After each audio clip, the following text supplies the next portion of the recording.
하나님 말씀 요한복음 20장 19절에서 23절까지의 말씀입니다.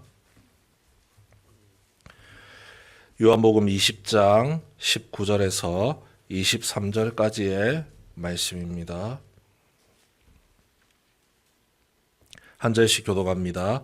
이날 곧 안식 후 첫날 저녁 때에 제자들이 유대인들을 두려워하여 모인 곳에 문들을 닫았더니 예수께서 오사 가운데 서서 이르시되 너희에게 평강이 있을지어다.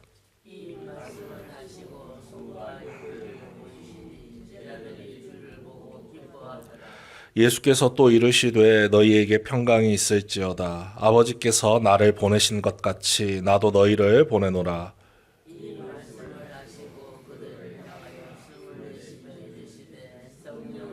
함께 읽습니다. 너희가 누구의 죄든지 사하면 사하여질 것이요 누구의 죄든지 그대로 두면 그대로 있으리라 하시니라. 아멘.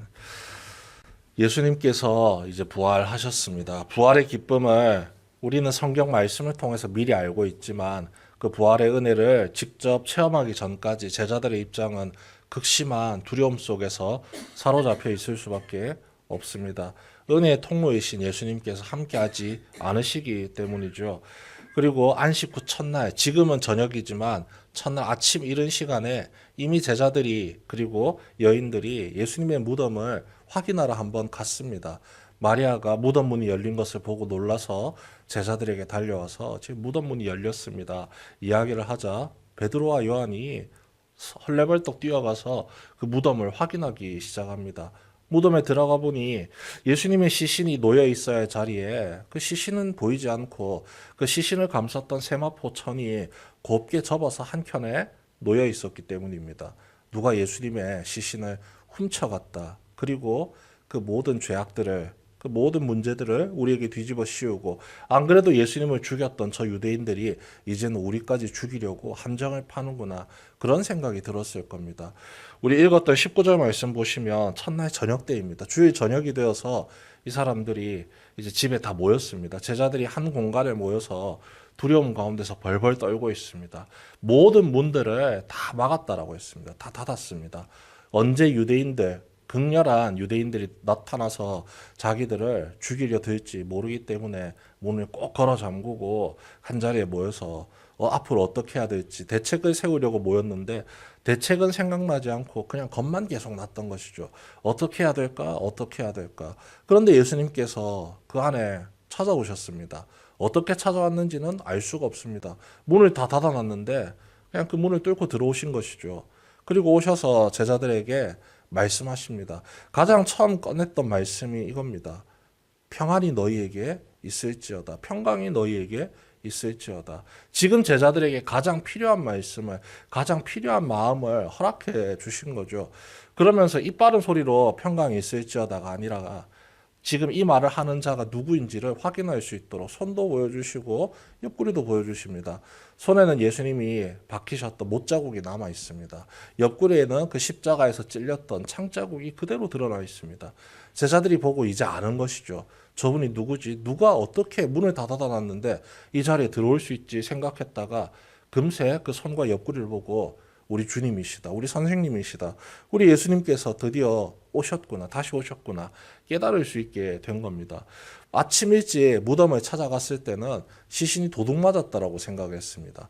요한복음 말씀에 이렇게 나옵니다. 그들이 아직 예수님의 부활에 대해서 알지 못했더라고요. 그런데 이제는 정확하게 알게 된 겁니다. 부활하신 주님이 그 자신의 모든 것들을 그대로 드러내 보여주셨기 때문입니다. 주님이 나타나자 그들의 마음을 붙잡고 있던 두려움, 근심, 걱정 싹 사라집니다. 상황이 바뀐 게 아닙니다. 상황은 여전히 무서운 상황입니다. 언제 유대인들이 이 문을 뚫고 들어와서 이 제자들을 겁박하고 해를 가할지 알 수가 없는 상황입니다. 똑같은 상황이지만 예수님이 있고 없고가 그 제자들의 마음의 상태를 완전히 바꾸어 놓았다는 것이죠. 예수님을 통해서 구원의 은혜 통로가 연결이 된 겁니다. 더 이상 불안할 필요도 없고 겁먹을 필요가 없다는 것을 깨달을 수 있게 된 것이죠. 문을 닫고 빗장을 잠그고 세상과 격리된 채 홀로 두려움을 벌벌 떨면서 있어야 될 이유가 완전히 사라진 것입니다. 예수님께서 우리 인생 가운데 항상 함께 하시는 이유가 여기에 있습니다. 예수님을 믿는 우리도 여전히 일상을 살아갈 때 두려움이 찾아옵니다. 염려가 찾아옵니다. 오늘은 무슨 일을 해야 할지, 오늘은 어떤 일을 해야 될지, 어떤 사람과 만나고 어떤 상황이 벌어질지 알 수가 없기 때문에 항상 마음에 근심이 가득하고 어떻게 대처를 해야 할까 머릿속으로 계속 생각하면서 살아갑니다. 그런데 그리스도인들이 그 생각 속에서만 사로잡혀 살지 않고 힘차게 미래를 향해서 기쁜 마음으로 나아갈 수 있는 이유가 무엇입니까? 우리 가운데 주님이 함께 하시니까요. 그 주님께서 우리에게 평안을 끼쳐주시고 소망을 꿈꾸게 하시고 기쁨을 허락하시니까 우리가 힘써 세상을 향해서 기쁨으로 나아갈 수 있게 되는 겁니다. 그 평안을 허락하신 주님께서 다시 한번 이야기하시죠. 너희에게 평강이 있을지어다. 두 번이나 말씀하셨습니다. 성경에 두 번 이상 말한다는 건요, 강조한다는 의미입니다. 더 이상 너희를 주장하는 것은 두려움과 근심과 걱정과 염려가 아니라 지금 너희들 곁에 있는 나로 인하여 주어지는 평안일지니 그 평안 속에 거하라고 그 마음을 위로하시는 거죠. 그리고 그 마음이 진정되고 위로되자 제자들이 잊어버리고 있었던 사명을 다시금 기억나게 하십니다. 우리 21절 말씀 다 함께 읽도록 하겠습니다. 시작. 예수께서 또 이르시되 너희에게 평강이 있을지어다. 아버지께서 나를 보내신 것 같이 나도 너희를 보내노라. 제자들에게는 주님이 주신 아주 특별한 사명이 있죠. 주님으로부터 배우고 익히고 받았던 그 은혜를 따라 그것을 세상에 전하는 전도자의 사명입니다. 사도의 사명이죠. 보냄을 받은 자의 사명을 가지고 있습니다. 그런데 예수님의 십자가의 사건으로 인하여서 극심한 두려움이 그것을 망각하게 만들었습니다. 예수님이 부활하셨고 그 두려움을 모두 물리치고 났으니 이제는 너희가 가야 할 길을 걸어가라고 이야기를 하시는 것이죠. 절대 힘들고 어려운 일이 아님을 알려주십니다. 주님께서 우리와 함께 하실 것이기 때문에. 그리고 이 약속을, 이 말씀을 깨닫게 하신 이후에 그냥 덩그러니 보내지 않으십니다. 그 다음 구절이 나오죠. 22절 말씀입니다. 함께 읽습니다. 시작. 이 말씀을 하시고 그들을 향하사 숨을 내쉬며 이르시되 성령을 받으라. 앞으로 너희와 함께 있을, 너희와 함께하면서 어디를 가야 할지 어떻게 행동해야 될지를 하나하나 세심하게 일러주시고 지도하시고 또 때때로 위로하시고 돌보실 그 성령님을 우리에게 부어주시는 겁니다. 성령을 받으라. 그 성령을 받아서 제자들이 주님이 주신 사명을, 복음 전파의 사명을 감당하고 그리스도인의 사명을 순전히 감당할 수 있게 됩니다. 예수님이 살아계셨을 당시 예수님으로부터 그 성령의 은혜를 부음받아서 마을로 사람들에게 복음을 전하기 위해 둘씩 짝지어 나갔을 때 제자들이 처음 나갈 때는 긴장하는 상태로 두려움 가운데서 나갔습니다. 그런데 마을로 갔다가 돌아왔을 때 예수님을 향해서 이렇게 말합니다. 주님 하니까 됩니다. 주님이 주신 말씀의 은혜를 선포하니까 사람들이 듣더이다. 사람들이 복음을 영접하더이다. 받아들이더이다. 너무너무 기쁩니다. 너무너무 즐겁습니다. 그때 은혜가 다시 회복될 수 있도록 성령을 우리에게, 제자들에게, 그리고 오늘 살아가는 우리에게 넘치도록 부어 주신 것입니다. 그리고 이 성령의 은혜를 부음받았던 사건이 시간을 거슬러 올라가서 창세기 때 나오죠.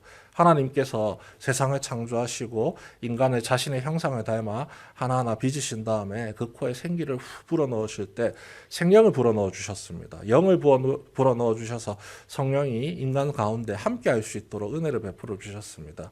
그리고 주어졌던 사명이 무엇이냐? 세상을 다스려라. 세상을 잘 돌보고 이끌고 주님이 창조하신 그 은혜를 따라 살아갈 수 있도록 그 책임을 부여해 주셨을 때 죄짓기 이전 아담이 그 성령의 은혜를 따라서 이름을 지어주고 어떻게 살아가야 할지 함께 어울려 살아가면서 행복과 은혜가 넘치는 그 상황들을, 그 삶들을 이루어 나갔습니다. 제자들이 이제 그 사명을 이어받아서 나가는 것이죠. 세상에 수많은 무거운 죄짐에 억눌려 살아갔던 그들의 마음에 부활하신 예수 그리스도의 말씀의 은혜로 지금 우리와 함께 하시는 성령의 은혜가 너희들에게도 당신들에게도 임하기를 원합니다. 축복하고 선포하고 복음을 증거하며 나아갈 수 있는 은혜의 길을 열어주셨다는 거죠. 우리 교회 2025년도 표어가 바로 그 마태복음 28장의 말씀 아닙니까? 땅끝까지 복음을 증가하라. 우리의 힘으로 하는 게 아닙니다.